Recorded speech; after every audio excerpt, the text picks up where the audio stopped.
ওল এমন একটা সবজি যেটা খেতে অনেকে আমরা ভয় পাই, কিন্তু এটা খেতে কিন্তু অসাধারণ হয়। ওল দিয়ে তো আমরা নানান রকম তরকারি খেয়ে থাকি বা ওলের অনেক রকম রেসিপি আমরা তৈরি করি। আজ আমি তৈরি করব তার মধ্যে থেকে একটা ওল ভর্তা বা ওল বাটা। আজ আমি দু রকম ভাবে ওল ভর্তা বা ওল বাটা তৈরি করে দেখাবো আপনাদের সাথে। তাহলে চলুন রেসিপিটা শুরু করা যাক।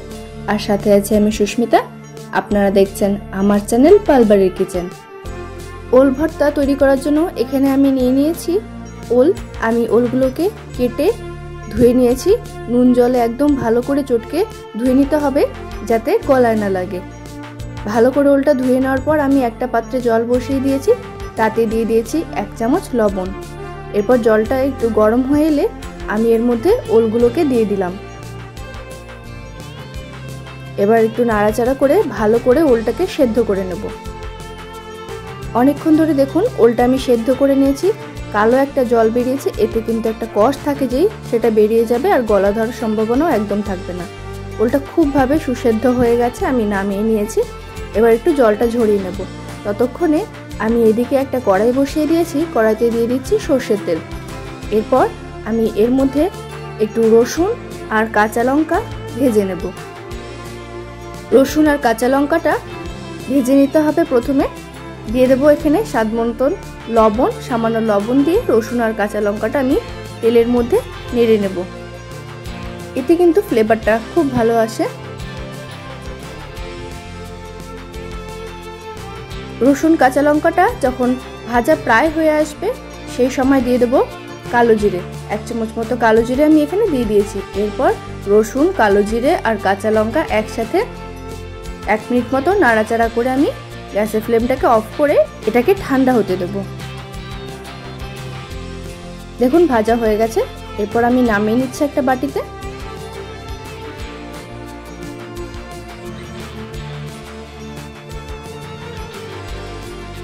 রসুন, কালো জিরে আর কাঁচা লঙ্কাটা এদিকে ঠান্ডা হতে থাক, ততক্ষণে আমি একটা পাত্রের মধ্যে সেদ্ধ করা ওলটা দিয়ে দিয়েছি। ওলগুলোকে স্ম্যাশ করে নেব স্ম্যাশারের সাহায্যে। স্ম্যাশারের সাহায্যে কিংবা হাতের সাহায্যে আপনারা ওলগুলোকে ভালো করে স্ম্যাশ করে নেবেন। দেখবেন অনেকটা সহজ হয়ে যাবে এই ভর্তাটা তৈরি করতে।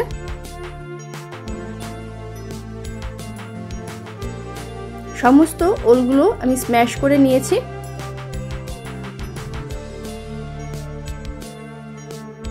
এবার আমি যেহেতু দু ধরনের বানাবো সেই জন্য আমি অর্ধেকটা ডিভাইড করে রাখবো। তার আগে আমি একটা শিলে মশলাটা বেটে নেব। আমি রসুন, কালো জিরে, কাঁচা লঙ্কাটা শিলনোড়ায় বেটে নিচ্ছি।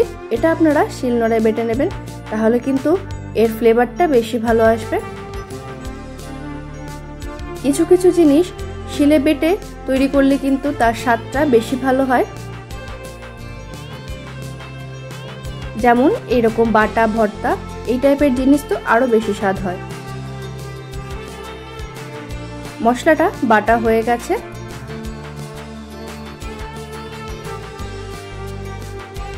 এরপর আমি ওল কিছুটা আলাদা তুলে রাখবো। যেহেতু আমি দু রকমের তৈরি করব সেই জন্য দুভাগে তুলে নিচ্ছি। সেদ্ধ করা ওল থেকে কিছুটা ওল আমি আলাদা করে তুলে নিয়েছি। আর এখান থেকে মশলা আমি অর্ধেকটার মতো নিয়ে নিয়েছি। এবার কিছুটা ওল সেদ্ধর মধ্যে এই রসুন, কালো জিরে, কাঁচা লঙ্কা বাটা দিয়ে দিলাম স্বাদ অনুসারে লবণ আর দিয়ে দেবো সর্ষের তেল।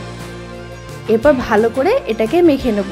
এটা আমি আর নাড়বো না, কড়াইতে দিয়ে আমি কাঁচা অবস্থাতেই এটা মেখে খেয়ে নেব। যেরকম ওল সেদ্ধ খাওয়া হয় এটা সেরকম, শুধু এই মশলাটা দেওয়াতে এটা বেশি ফ্লেভারফুল হয়ে যায়। আপনারা চাইলে এভাবেও খেতে পারেন, আর একভাবে দেখাবো সেটাও তৈরি করে নিতে পারেন। তবে দুটোই ট্রাই করবেন, দুটোই কিন্তু খেতে অসাধারণ। তৈরি হয়ে গেছে এক রকমের ওল ভর্তা।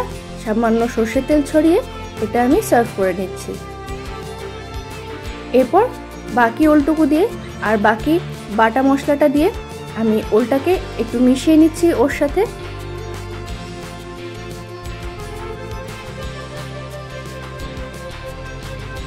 বাটা মশলা আর ওল একসাথে মিশিয়ে নিয়েছি। এরপর কড়াই বসিয়ে দিয়েছি, কড়াইতে সর্ষের তেল দিয়ে দিচ্ছি। তেলটা গরম হয়ে এলে আমি এর মধ্যে ওলটা দিয়ে দেব।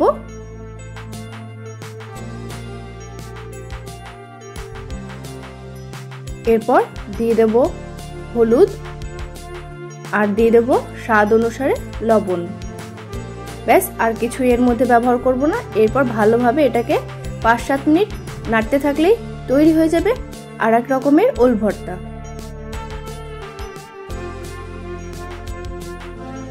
যারা শুধু সেদ্ধ খেতে চাইবেন না বা গলা ধরার ভয় থাকবে, তারা এভাবেও তৈরি করে খেতে পারেন। তবে যেহেতু ওলটা সেদ্ধ করে নিয়েছি, গলা ধরার সম্ভাবনা থাকবে না।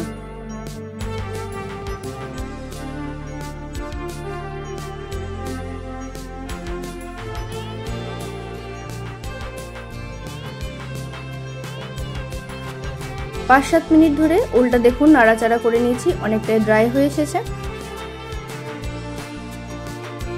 এরকম ভাবে ওলটাকে নেড়ে নিতে হবে। তৈরি হয়ে গেছে এই ওল ভর্তাটা। এবার আমি নামিয়ে নিয়েছি একটা বাটিতে। গরম গরম ভাতের সাথে এরকম ওল ভর্তা খেতে কিন্তু অসম্ভব ভালো লাগে। আমার মতন কাদের কাদের ভালো লাগে অবশ্যই জানাবেন। আর আপনারা এই দুরকম ভাবেই ট্রাই করে দেখবেন, আশা করছি ভালো লাগবে।